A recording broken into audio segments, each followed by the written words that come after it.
1189. That's a most interesting number, a most helpful number, an almost unheard of number. There are 1189 chapters in the Bible. For most of the church's life, there were no chapters in the manuscripts that made up our Bible. There were only 39 Old Testament books and 27 New Testament ones. Chapters are a modern invention. Stephen Langton is responsible for giving us today's chapters. He was a lecturer at the University of Paris in the late 12th century. He wanted a better way for his students to navigate around the Bible.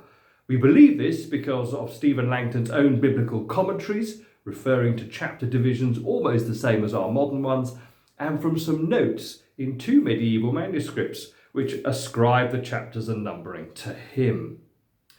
Slightly earlier, and this is important too, a new style of Bible had been produced. It's influenced every Bible ever since. The Paris Bible was a one-volume portable version. Bibles today are usually one volume and portable. Stephen Langton's divisions were improved over the next few decades, mainly by the Paris Bible publishers and their friends. Stephen Langton's divisions usually reflected the stories and themes emerging within each Bible book. He did well, didn't he? There are a few occasions when the chapter divisions seem wrong. Dividing the chapters into verses so we can find exact points in the text came a bit later. Robert Estienne did that work in 1551 for the New Testament and 1553 for the Old Testament. There are 31,102 verses, if you're interested.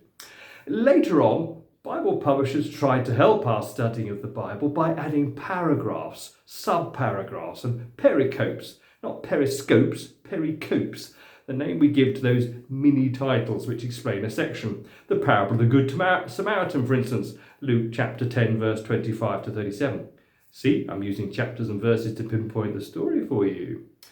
Stephen Langton's aim was to help his students study the Bible. Chapters and verses help us read the Bible, learn about our faith, grow in understanding, and live more fully the life in all its fullness, John chapter 10, verse 10, that Jesus calls us into.